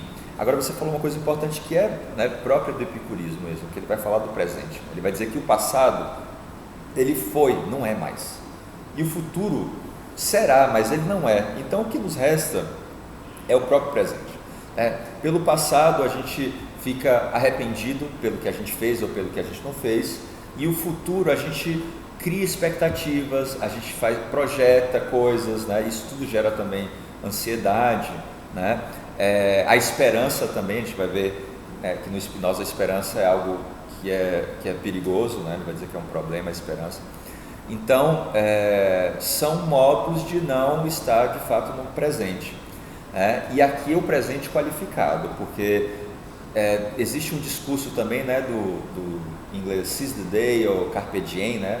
Aproveite o dia, goze o dia, que é dessa angústia dessas pessoas que não aceitam a finitude, a mortalidade. Só que aqui é um tipo de prazer sem medida, né? Mas tem esse discurso também, né? Aproveite o dia, goze, porque você vai morrer, né? Então você tem que fazer tudo que você não fez durante o isolamento social, e aí você faz muita coisa sem prudência, né? Sem moderação, né? Como você colocou, bem colocado. Então, de fato, assim, tá presente no presente. Fico brincando com esse termo, assim, estar presente no presente é um presente. São 3 definições diferentes, né? Estar inteiro no tempo presente, no momento, no aqui e agora, é uma dádiva, assim, se você consegue fazer isso, é um dom, mas não no sentido de algo, é um dom que é conquistado também, né? É uma qualificação, assim, é um aprimoramento de si, é um aperfeiçoamento. Aqui a gente pode falar de perfeição, né? O sábio, ele quer se aproximar dos deuses, ele quer ter uma vida como um deus. Ou por outro lado, né? Quando se fala desse tipo de ateísmo, né? Digamos assim, que não é bem ateísmo, é como se fosse uma espécie de ateísmo tranquilo, seu Deleuze que vai dizer, que não é, se eles existem ou não, né? Tanto faz. Então você está ali preocupado com o presente, né? De maneira inteira, porque a gente até pode estar achando que está no presente ali, mas a gente está seguindo desejos que são dos outros, né? Seguindo uma vida que disseram para a gente que é a melhor vida, né? Ou fazendo coisas pela metade, né? E aí isso é regra de vida, gente. Basta viver, né? Que a gente vai concluir isso, que assim, se a gente está fazendo alguma coisa, às vezes a gente tem que fazer para se manter, para usar como estratégia social, para lidar com algumas questões, mas determinadas coisas que a gente faz e que a gente não está plenamente inteiro, né? Plenamente inteiro já é um pleonasmo aí, né? Mas a gente não está inteiro ali de fato, as coisas tendem a dar muito mal, né? Sempre vai acontecer alguma coisa, sabe? Alguma coisa vai sair do eixo, a gente se acomoda, enfim. Isso é regra. É muito abstrato o que eu estou dizendo aqui, talvez a gente melhore isso nas próximas aulas, mas isso é um fator importante, né? Essa ideia de estar inteiro naquilo que você faz, e de estar de fato ali presente no presente. Eu acho que são lições também muito importantes, bem lembrado, do próprio epicurismo, né? E como isso pode provocar, né? Todo esse modelo. Mas se a gente vive desse jeito, a gente coloca em colapso o sistema capitalista neoliberal, né? Porque a gente não vai precisar, né, de muita coisa, né? Enfim, mas é tudo que não querem que a gente faça, isso é importante salientar. Então, quanto mais prazeres não naturais e não necessários, melhor para esse sistema, melhor, né? Vai gerar aqui um ciclo vicioso, a gente vai buscar isso que não se completa, a gente adoece, toma remédio, reproduz isso, passa o cordão adiante, né?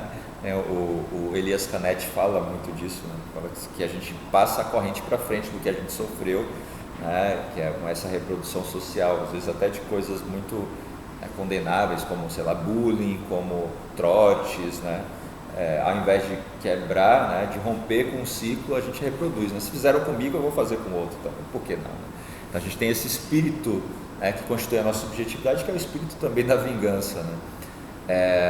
Mas eu penso que é realmente uma provocação para toda essa imposição, né, do consumo, não só de produtos, né, mas de serviços também, de consumir, de ter que fugir da gente, consumir para não sumir, né, como se diz, mas ao se voltar para as outras coisas, né, que é o que a gente faz, porque a gente não quer encarar a dor, né? A gente se volta para outras coisas, compra, tenta, né, um uso paliativo ali, né? A gente vai se afastando da gente, né? E toda a questão aqui da vida filosófica é dessa relação de si para consigo, né? Que requer coragem também, honestidade, né? E tem um risco no sentido interessante mesmo da vida, mas que vai fazer com que a gente tenha uma vida com certas limitações. A gente não vai conseguir estar em todos os grupos, a gente não vai tolerar todos os tipos de conversa, todos os tipos de,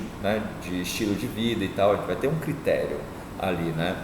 Mas, segundo o Epicuro, ele vai nos proporcionar, né, tranquilidade na alma, menos dor no corpo, apesar de que ele morreu, ele tinha uns cálculos renais, e mesmo assim, ele, no final da vida dele, poucos dias antes de morrer, ele escreve uma carta para um amigo dizendo que a vida é doce, que a vida, né, é bela, enfim.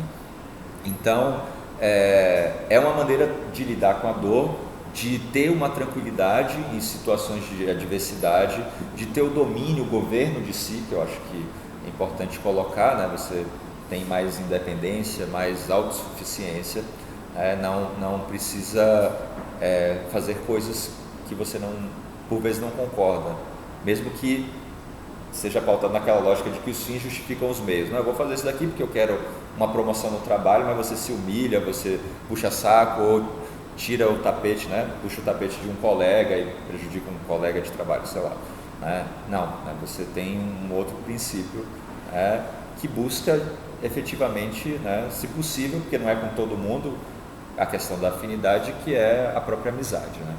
Que é a busca dessa sabedoria prática no dia a dia, com mais gente, tendo prazeres, né, moderados, mas ali presentes, né? É isso.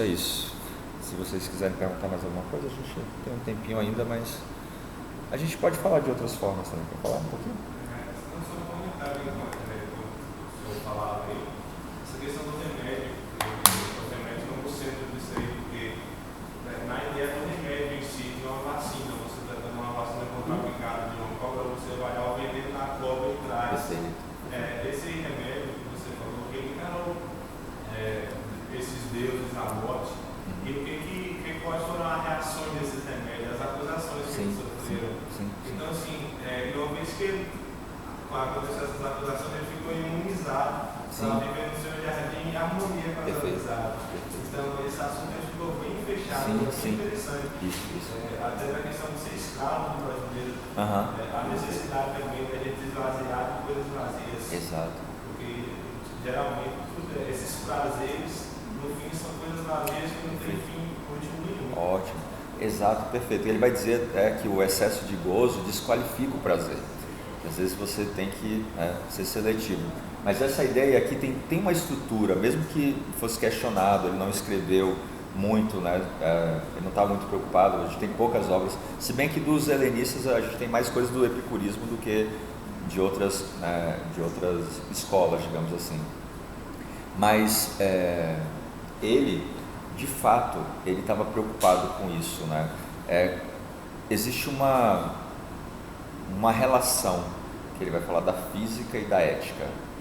Nos estoicos isso vai acontecer também.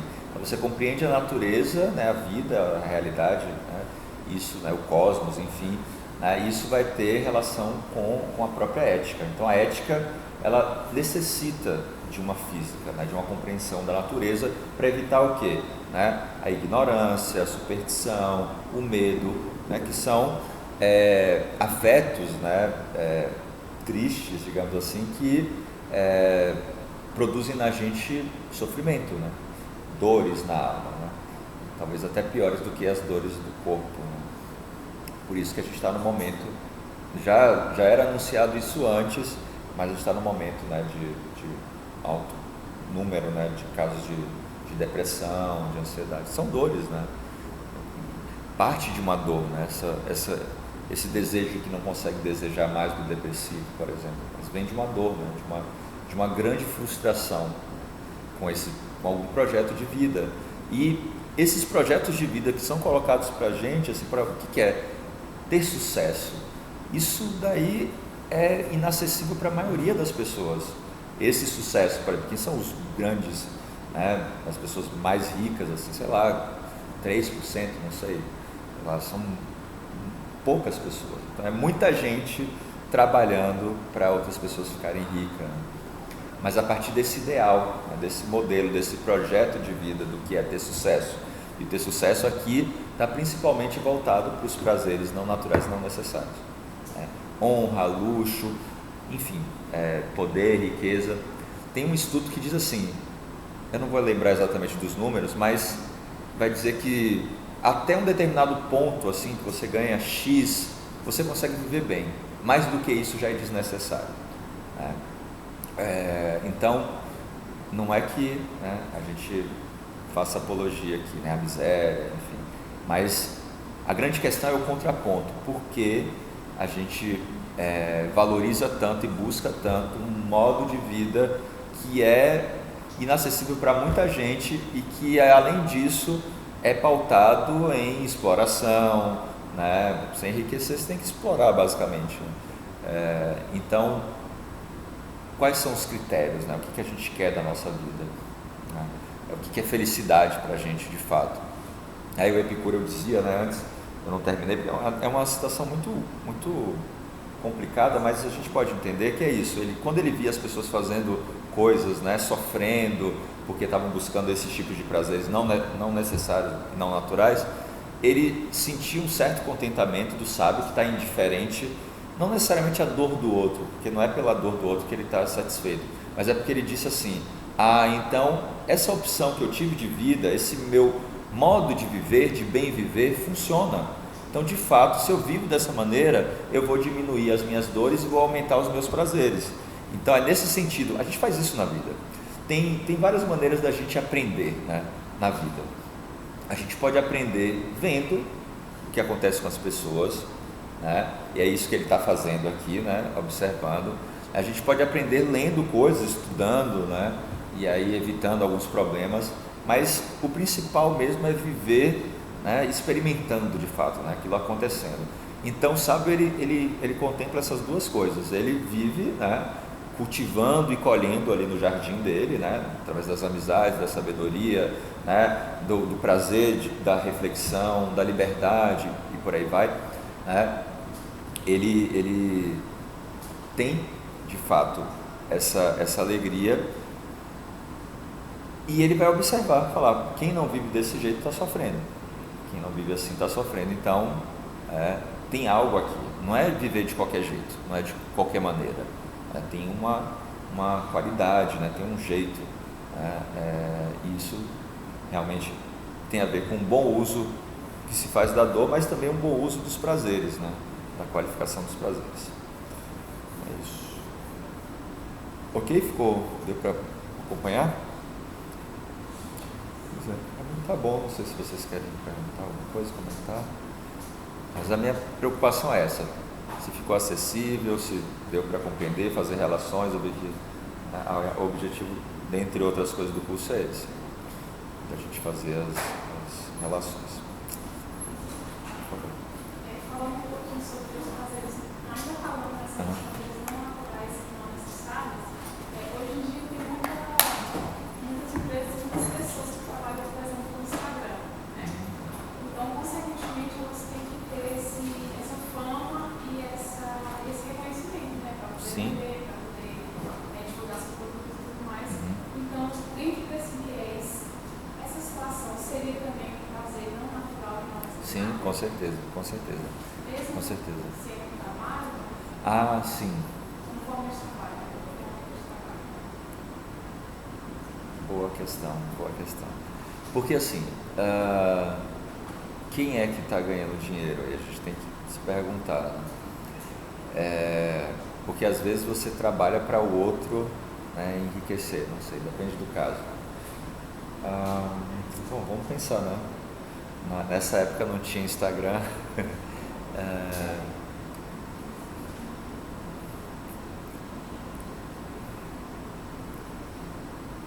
O trabalho, ele tem uma função, né?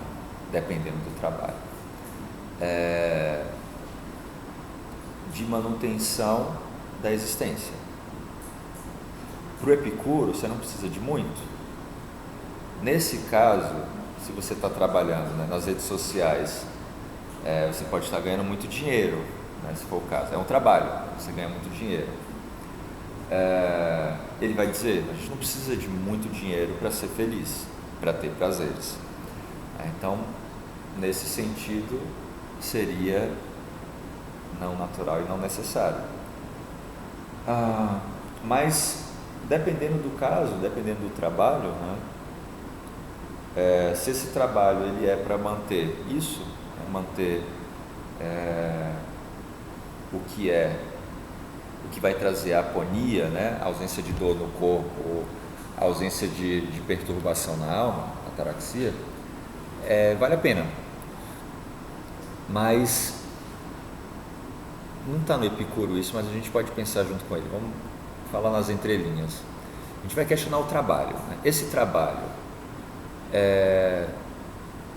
ao meu ver, é um trabalho que envolve a independência, ou melhor, até a liberdade, a capacidade reflexiva, ou ele está preso, ou ele está reproduzindo, reforçando esse estilo de vida que é buscar, né, bens, né, ou desejos aqui, naturais e não necessários. Vamos ficar naquele segundo, né? Porque, vamos supor que você está vendendo um produto, sei lá, uma comida aí qualquer, né, um produto qualquer.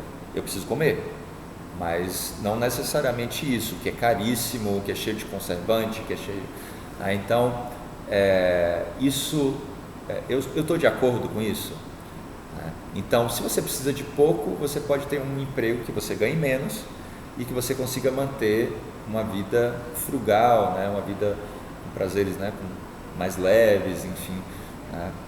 Seria uma resposta epicurista sem estar no Epicuro, né? Porque ele nem conseguiria pensar essa questão, né? no Instagram e tal. Mas eu acho que parte muito dessa responsabilidade, assim, no sentido mais rico, né? Depois a gente vai chamar isso de uma responsabilidade ética, que é diferente de uma responsabilidade moral, tem muita diferença. A gente vai retomar. Mas o que a gente mais vê são pessoas, né? Isso não acontece no início, mas depois de anos, né, de trabalho, de ocupação, dizerem assim, nossa, eu fiz algo, eu trabalhei em algo que eu não gostava. Tem essa impressão de que você perdeu tempo da sua vida, né? E eu sou, claro que em algumas situações a gente tem que abrir mão, tem que trabalhar, tem que se manter, pagar as contas, às vezes você faz uma coisa que você não gosta muito. O interessante é que você consiga colocar em paralelo algo que te leve à satisfação, né? À felicidade, ao prazer, né? Ter amigos, conseguir, né, ter acesso, né, à arte, enfim, também, que seria para ele um bem que é natural, mas não é necessário.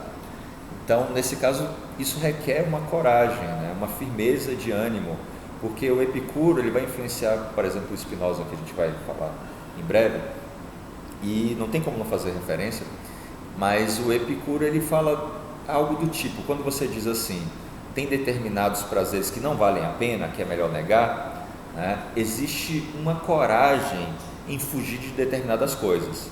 Assim, eu vou fugir disso daqui porque isso daqui não vai terminar bem. Parece ser muito sedutor, bonito, etc. Parece que vai me gerar muito prazer, mas dependendo do meu envolvimento com aquilo, isso pode me causar dores, né? Multiplicar sofrimentos. Então, o mesmo princípio aqui, né? É firmeza, é coragem, fugir também. Fugir daquilo que não vai me trazer um prazer estável, né? Uma tranquilidade. Eu acho que, né, fazendo uma sessão mediúnica aqui, acho que seria uma resposta plausível do epicurismo, sabe? Eu acho que faz sentido, talvez com a aula de hoje, acho que a gente não precisa de muita coisa, só pensar na aula mesmo, a gente pode ter essa resposta.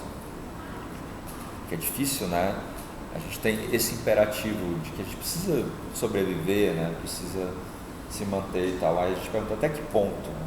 Se esse trabalho está me gerando um sofrimento, uma dor na alma, né? Até que ponto vale isso? E claro que não cabe aqui produzir má consciência. Então estou trabalhando em algo que eu não gosto, eu devo jogar tudo para o alto. Não é bem assim. A gente tem que ter uma prudência. A gente gente tem que ser prudente também, né? Mas tendo isso em vista, não perdendo do horizonte os prazeres também, né? Que é pouca coisa. Por exemplo, hoje, se a gente quer fazer alguma coisa, sair com alguém, quase tudo que a gente faz está associado a gastar, né? Vamos ali no barzinho, vamos ali no restaurante, sempre está envolvido com gastar alguma coisa. Mas eventualmente você pode dizer, vamos ali na pracinha, sentar embaixo da árvore, ler um livro, ou ir no rio, dependendo do caso do rio, você tem que pagar o transporte. Mas vamos pensar um lugar mais próximo, né? Tem coisas que a gente pode fazer que não envolvem nada dinheiro, né? Na amizade isso acontece muito, pode acontecer, mesmo que tenha dinheiro ocasionalmente, ele vai comprar alguma coisa junto, sabe? A gente pode fazer coisas que independem, por exemplo, do dinheiro, né? Então, não é que é uma coisa ou outra, eu vejo isso, eu canso de repetir, mas eu acho que eu vejo muitos equívocos. A gente acha que a gente tem que escolher uma coisa ou outra, e tem coisas acontecendo ao mesmo tempo, né? Tem coisas acontecendo ao mesmo tempo. Ao mesmo tempo que a gente fala que é importante, né, se preocupar com evacuação, com segurança nas escolas, a gente tem que ao mesmo tempo falar sobre saúde mental, sobre os valores lá fora, se a gente está reproduzindo esses valores, uma série de questões, né? De compreender, de não, né, endemonizar, né, de compreender essa produção social, que a gente tem uma produção social disso, né? A gente produz isso, né? Então já é uma outra visão, né? De romper com essa noção de civilização, né? A gente tem essa dicotomia, né, de bárbaro ou de selvagem, civilizado. A civilização é extremamente violenta, ela é feita através de etnocídio, de morte de etnias, né? A civilização é extremamente violenta, agressiva, né? Mas a gente tem essa tendência a dizer, né, vamos pegar o corpo, os prazeres, os animais, a natureza, a gente desqualifica isso para valorizar o quê? A razão, né? O homem, no caso o homem, né? O macho, branco, europeu, né? O eurofalo, logocentrismo, seja lá o que for, esse palavrão todo aí, que são modelos eurocêntricos, né? Etnocêntricos também. Então, a gente, voltando, cabe tanto para o Diógenes como para o Epicuro, né? A gente está perdendo essa relação, né, de viver conforme a natureza. É isso, natural, necessário, não é muita coisa, né? A gente perdendo o presente, né, como os animais que vivem ali, né, naquele presente, a gente perde isso, né? Projetando o futuro ou se voltando para o passado, né? É isso que acontece na nossa vida, né, em geral, assim. A gente está ou no passado ou no futuro. No futuro aqui não é, né? Então a gente está numa espécie de não existência, a gente não está existindo. Olha que coisa doida. A gente está preso no passado. O passado, a gente vai melhorar isso depois, até o Bergson ele fala do passado de uma maneira bem interessante, mas a princípio o passado foi, ele não é, né? Essa garrafa estava com uma certa quantidade de água, agora não está mais, já foi, não é mais. Aí o futuro não é agora, né? O que é agora, aqui no presente. Então, isso também tem a ver com essa vivência em conformidade com a natureza, que a gente está perdendo, né? A gente vem perdendo durante muito tempo, e que esses povos ancestrais, por exemplo, ensinam para a gente, né, o tempo inteiro. Por isso que vários autores, inclusive, né, até europeus, né, retomam, né, vão estudar também esses modos de vida, né, ditos selvagens, né, no sentido aqui, né, dito de maneira pejorativa, mas que são riquíssimos, né, são muito interessantes. Ok. Acho que fluiu, acho que deu, né? Então tá bom, acho que não me estender tanto, queria agradecer a presença e a participação de vocês e semana que vem a gente retorna. Valeu, obrigado.